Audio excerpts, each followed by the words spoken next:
All right, man, peace. So the great Jerry West is one of the most important, not just players, but personages in NBA history.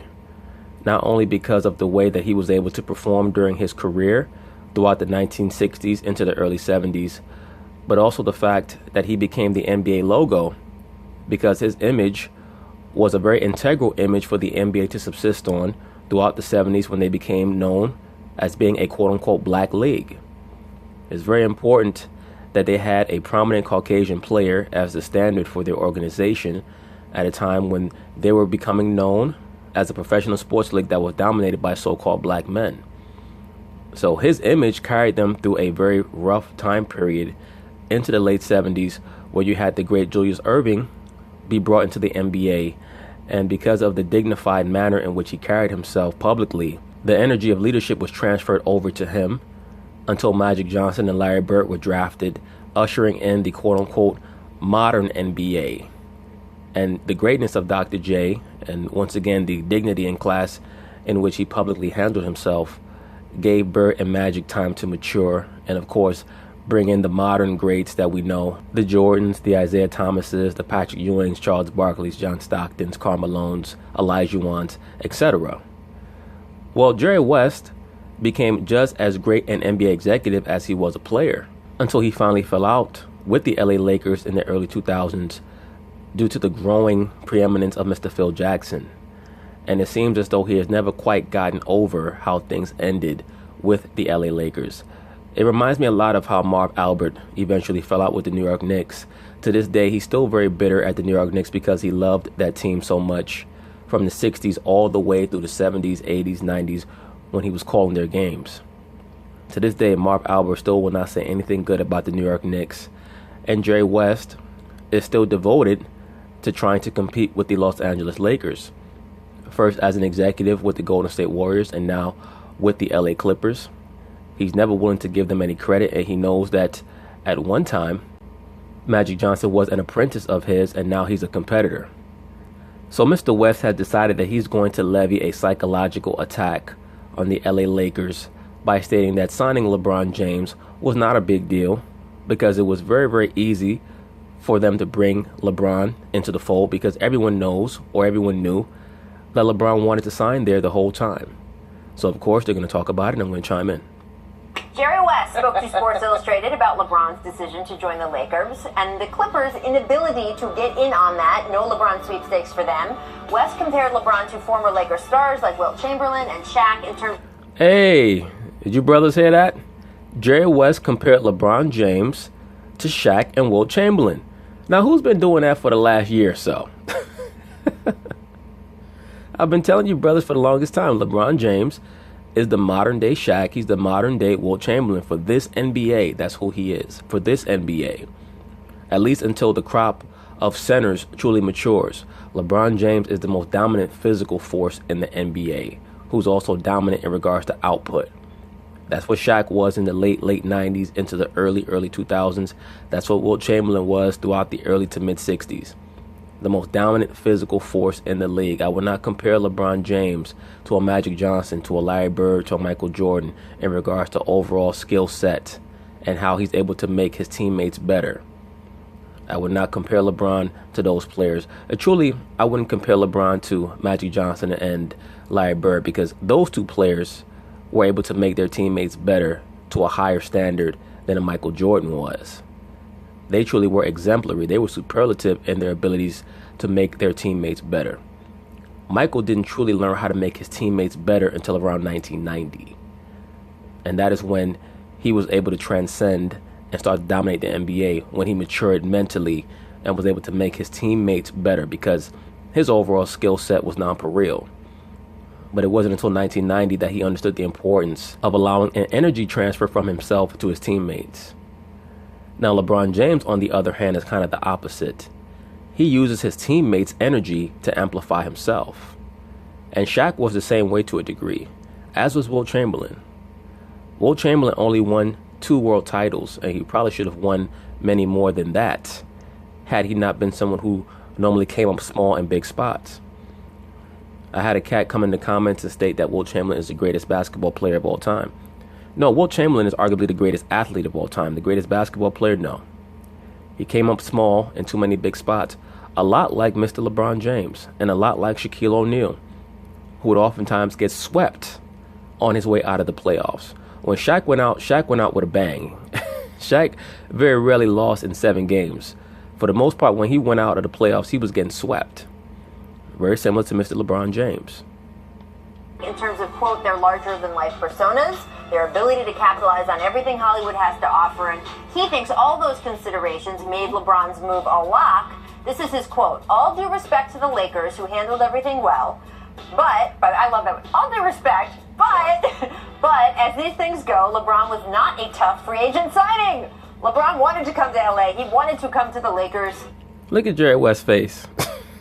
Jerry West looked like he calls free agents into his office and he has 2 glasses of what look like wine on the table. He gives you the glass of wine. He has a glass of blood that he drinks. Says here, LeBron wanted to come to LA and he wanted to come to the Lakers, period. That's his way of telling the Lakers, you did not really accomplish anything. And you're not going to accomplish anything with LeBron James.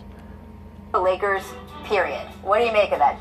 I love everything about this. First of all, Jerry West is telling the truth. Mm-hmm. I agree with him. I don't think they had to do anything. They had to just not mess it up. Right. LeBron wanted to come. He just had to get in a room with Magic and just be like, okay, we're good, right? Right. You and me?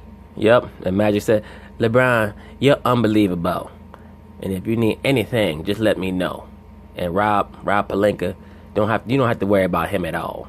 Rob Pelinka, his job, hey, matter of fact, if you need somebody to drive you around the city, call up Rob. You and me, we can work together. I mean, that's basically the hard work was just the last 18 months positioning themselves to have the cap space and to get the great young players that he would want to play with, etc. But he's right there. I just love Jerry, though, who has benefited from that Laker mystique, that same Laker mystique, telling the truth about it. Right? I mean, like, he worked hard to get Shaquille O'Neal. He worked hard to get the trade. Yes, now that was a great acquisition. Jerry West being able to acquire Shaquille O'Neal, that was a great acquisition. But to a degree, Shaq was in the same boat as LeBron James. He was a big fish looking for a big pond to swim in. Orlando had just become a little bit too small for Shaq, and he burned a lot of bridges with many of his teammates in Orlando. He was becoming jealous of Anthony Hardaway. Jealousy has always been a major issue with Shaquille O'Neal. He needs all the attention to himself, and that truly was the genesis of a lot of the beef that he had with Kobe Bryant, which is that Shaq was very insecure about Kobe Bryant's belief within himself, and Kobe was megalomaniacal, so of course they're going to clash. You have 2 super alpha males. They're not going to be able to get along for very long. Both of them were very immature, so of course that was not going to work. But Jerry West understood that Shaquille O'Neal was a big fish looking for a big pond to play in, but he actually did have to woo Shaq a lot more than the Lakers had to woo LeBron. And Shaq was a person coming to the Lakers who had never won a championship. LeBron has already won 3.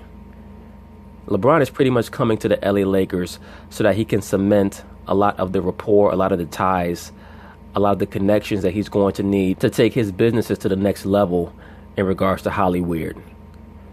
Trades and free agent signings that he pulled off, but the truth is the Lakers have a cachet in and around the NBA. They have 16 banners for a reason, and Jerry took advantage of that. He knew how to use it, and I think, like, you own it, man. You walk around like that. You got 16 banners, purple and gold. I agree completely, and we were all trying to read through the tea leaves over the playoffs and everything LeBron said, and he kept mentioning family. Mm-hmm. It's very obvious that his family is comfortable in LA, and they were happy that it was time for a change. Never in a million years, guys, that I think LeBron would go by himself without a star in tow. Mm-hmm. And he did. And it was pretty easy. Yeah. It was exactly what we're saying. Hey, Magic, we're good?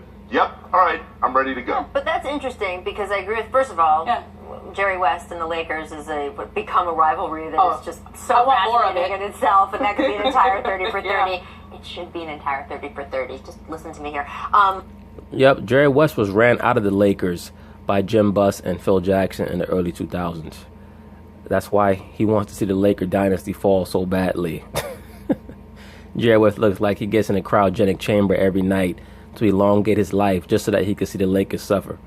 But I do agree with both of you. I think to the point where he wanted to come to LA so much, he frankly retrofitted the basketball. Yeah. Sort of not came up with reasons why this was a good idea, but sort of fit into his larger world. It was more secondary than it's been at any other point in his career. I do.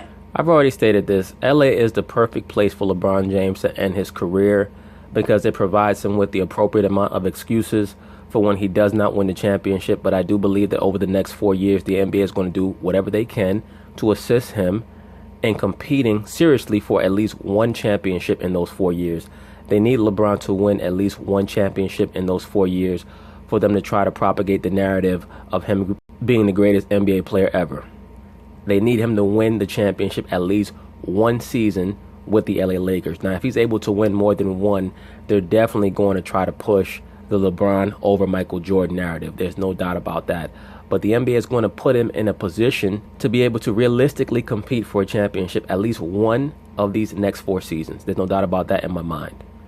Do you think that's so true that I do wonder if we get to, it all sounds good now, if we get to January or February, if things don't go as well as the Lakers hope, if they don't have a winning record at that point, if there's key injuries. If our window into LeBron's mind is always his Instagram feed this time of year, right? And what has he been posting on Instagram? His kids playing in the LA sunshine with the pool. And workout videos. Yes. And workout videos. And like when LeBron, now we haven't seen a lot of like singing along in the workout videos. It's just been there was some yesterday. There were yesterday. I missed those. Yeah. But like that's what he's been doing. And that to me is the recognition. Like, okay, it's the kids playing in the pool. There's Savannah with the great, absolutely, like sitting in the donut gorgeous thing. Yes. It was really funny. But there's been that, so that's number one. But number two, he's like, and the basketball and the working out, right? Yes. Like LeBron's messaging is pretty clear. Like, I'm talking, by the way, about Savannah and the gorgeous house that she has put together. Correct. And I'm talking about him sitting in the donut. In the donut. That's a different. But continue. But like the NBA, it's fantastic. It's fantastic. Like, I think you can do inflatable donuts or fabulous homes of the rich and famous. That's right. But I think like you say that family was probably the most important tie here, but no, family was not the most important tie. LeBron understood that it would be easy to sell his family on moving out to LA. Everything was fitting together perfectly. His son is about to go to high school. His younger son will have time to go to a good elementary school so that he can engraft himself in the LA culture. Beyond that, LeBron can make the appropriate connections that he needs in Hollywood to be able to create a seamless transition from the NBA to the cinematic world after he's done playing basketball. Everything fits in perfectly. But I think the basketball really is still important. Yeah, no. And I'm curious this is the part where he puts it out that I'm working out. I may not be doing a press conference. I may not be out here having a party. Right. But I'm still working out. I'm getting ready. And I know he's been in touch with some of the players. He's been in touch with Luke Walton. Like, that's going to come. Yeah, absolutely. All right. Speaking of the Lakers, yesterday. But anyway, that's pretty much it on that. Mr. Jerry West made some statements to let the Lakers know that he's on their ass. So we'll see what happens. Peace.